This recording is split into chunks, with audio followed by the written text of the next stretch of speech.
Inn now hiring. Urgently seeking one temporary chef willing to pay top Mora, salary negotiable. Look, Traveler, an urgent hiring notice and they're paying top Mora too! Oh, Paimon likes the sound of that. You're right, it is strange. Do you think something happened to Yenshao? Cause that guy barely lets anyone ever set foot in his kitchen. Doesn't exactly seem like the type to hire help. The notice says interested parties should go upstairs and talk to the innkeeper Huayan. Should we go and see what's up?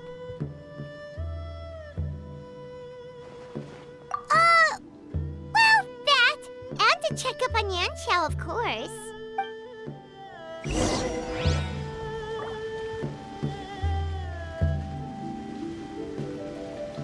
Welcome. Take a seat, please.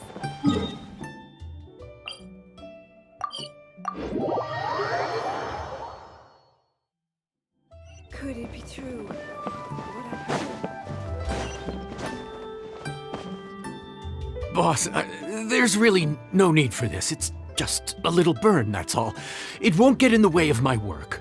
Perhaps not, but continuing to work will only hinder your recovery. You need to rest for a few days.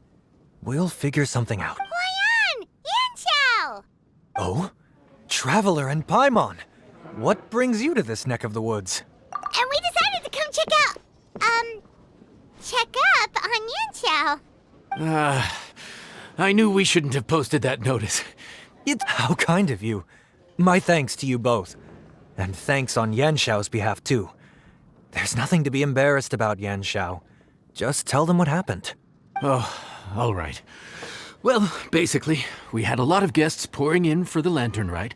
Things got busy, I started rushing, and I ended up accidentally burning my hand while plating a dish. Well, you know what they say. Play with fire long enough and you're bound to get burned. Even the best chefs slip up sometimes. Anyway, it's nothing, just a tiny burn. I can still... Now. I don't want you pushing yourself. You'll only make it worse. And then you'll be looking at more than just a couple of days off to recover. But the lantern rite's only just finished. And we're still getting tons of guests. Now's not a good time for me to rest. Plus, lots of the guests are visiting from other nations. We can't just bring in some random chef off the street. We have a reputation to uphold. I refuse to let someone else ruin the good name we've made for ourselves here. Listen to you. Anyone would think that you're the boss and not me. But he's not wrong. Yanxiao was one of the favorites in the Masterful Chefs tournament. No matter how you look at it, his are big boots to fill. I don't mean to boast, but any chef of my caliber probably has their own restaurant to look after. It's not going to be easy to find someone who's got the skills and has the time to help us out. Looks like we might have to increase the pay we're offering even further. Do we know anyone that's a good chef and has the time to help out? Oh, of course, you! Oh, right! Yes.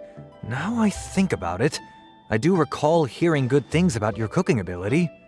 I suppose I'd added you to my mental list of people who can hold their own in a combat situation, but forgot you can cook. Why are you even keeping a mental list of people who can fight? Maybe a story for another time. More importantly, I'm sure Yanxiao would be comfortable leaving his kitchen in your hands, if anyone's. What do you think, Yanxiao? Well, since it's you, I suppose that's better than anyone else. What do you think, Traveler? Should we do it? I should warn you that cooking for customers is quite a different ballgame from cooking for yourself, so I'll stick around the kitchen over the next few days to help smooth things over. Oh, so he's not leaving the kitchen after all? I believe there's some spare kitchenware here at the inn. Boss, would you mind? Of course. I'll take care of it.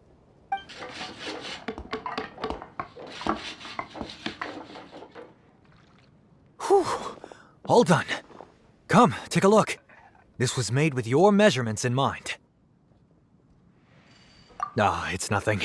A little handicraft and elbow grease goes a long way. All right, Yanxiao.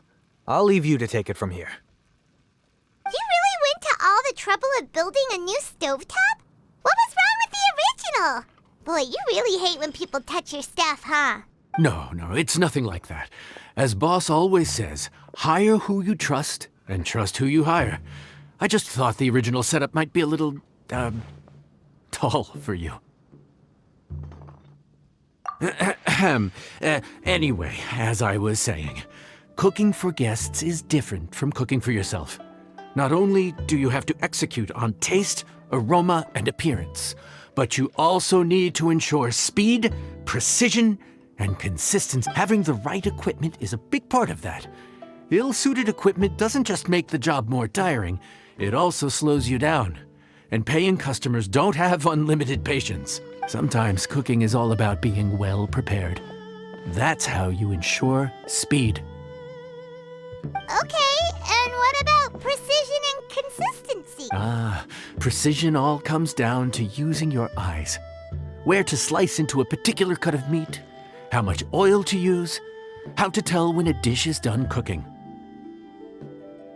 When you cook for yourself, you can always add salt if it's too bland or add water if it's too salty. You can tweak the taste as you go, but in a restaurant, there's not that much room for trial and error. Worst case scenario, Paimon can deal with any subpar dishes by making sure they get properly disposed of. The final thing you have to focus on is consistency.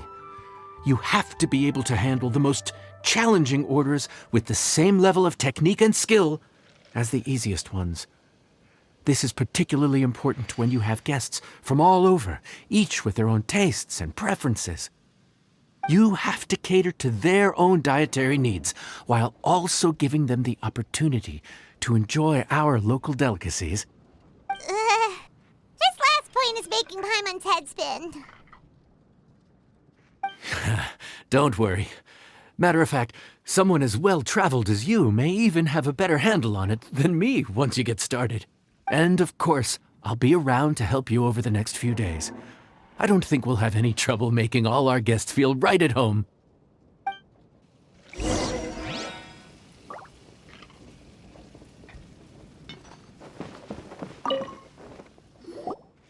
There's no time to lose, so let's get started. I imagine you probably have a good handle on the cooking side of things already. What you need to pay attention to is remembering each table's order. Try not to get them mixed up. Oh, Paimon's memory is like a steel trap. This is gonna be a cinch.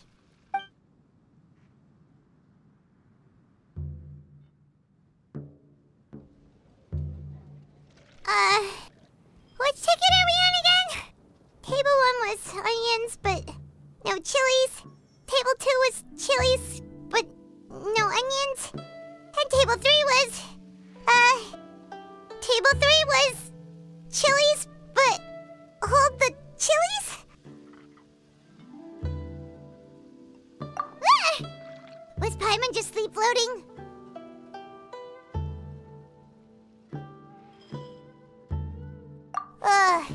We didn't even get a break in the middle.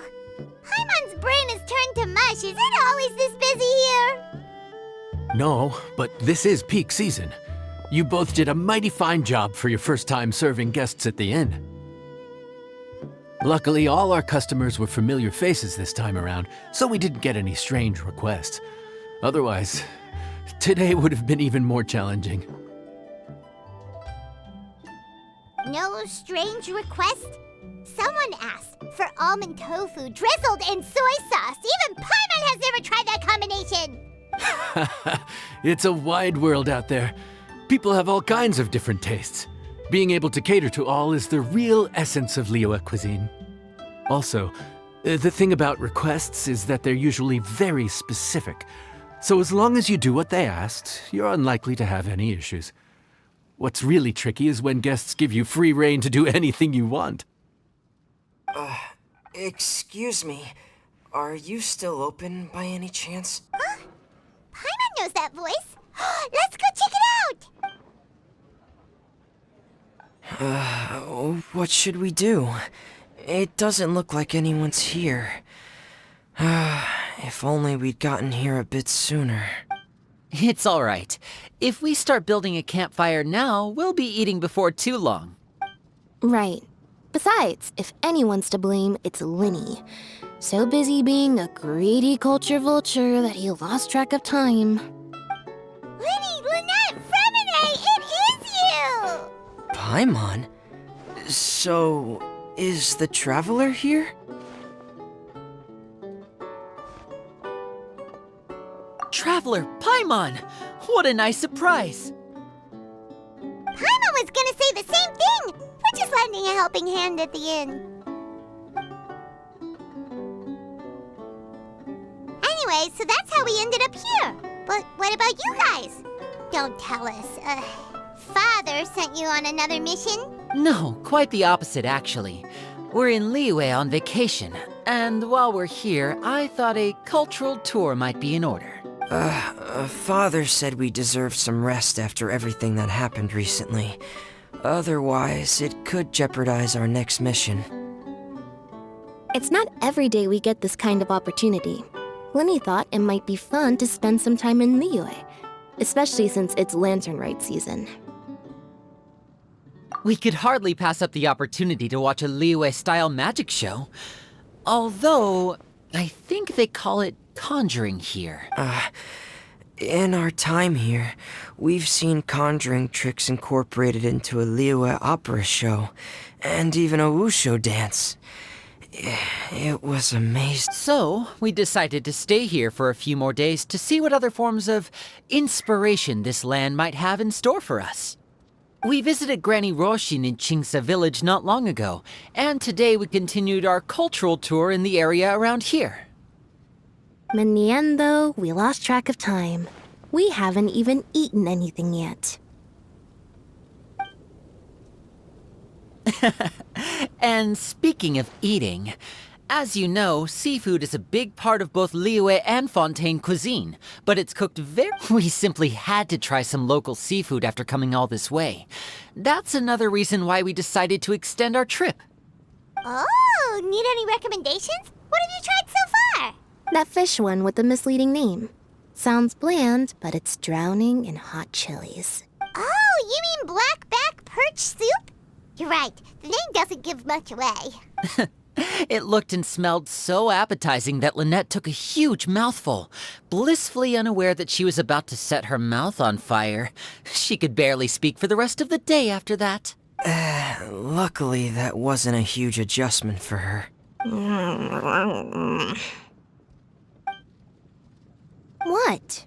Aren't you guys hungry too? Yes, a little. Yes, I'm ready to eat. Traveler, I'm afraid we'll... good question. I doubt we'll be able to decipher the menu, so why don't you recommend something? You should be pretty... One more thing. Please, if you have a heart, don't make it spicy.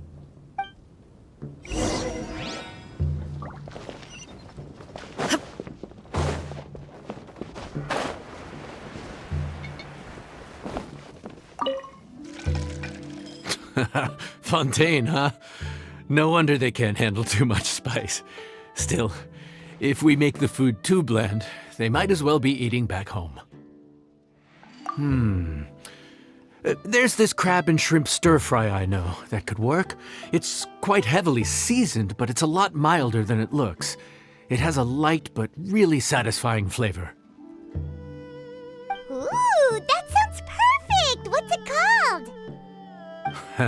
Well, this is where it gets interesting. They call it the Palace Jewels. The crab roe is supposed to look like pearls of gold, and the shrimp meat like chunks of jade. Here's the recipe.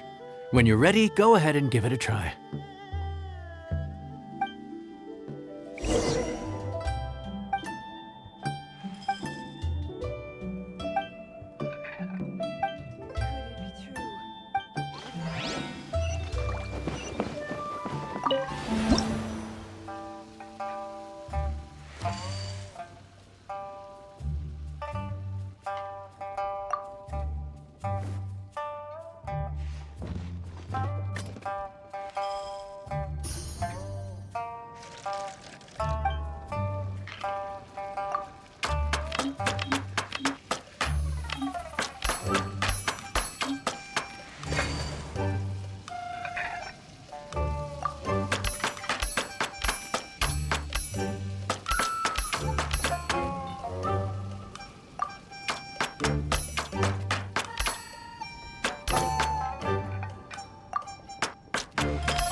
Sorry for the wait. This dish is called the Palace Jewels.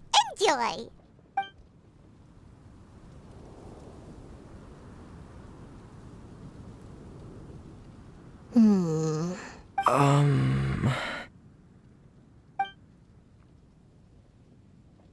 Ah, yes. We meant to say, you two must be. Oh, now that you mention it, Paimon is a little hungry. Well, if you insist, then who are we to refuse? Oh, right, of course. You're still our customers. The sauce looks a little overpowering. According to Liyue custom, it's...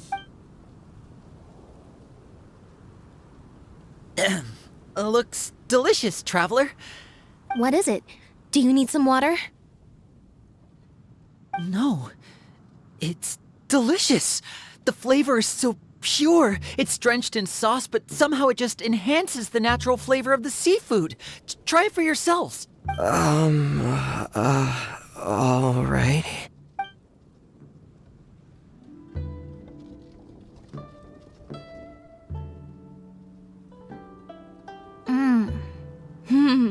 What is that?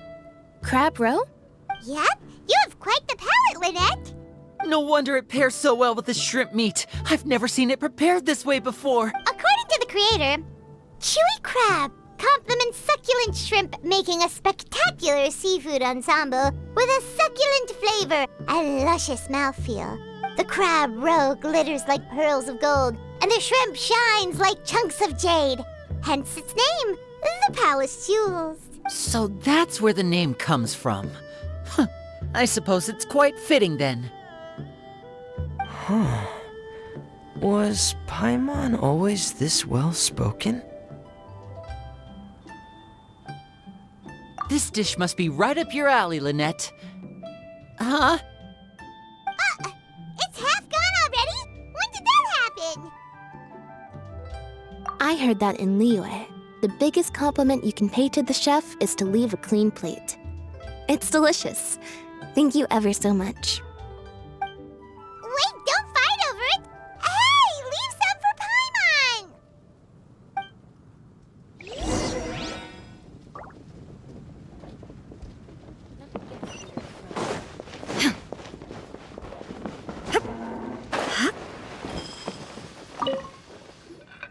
So your friends like the dish, huh? There'll be more to come?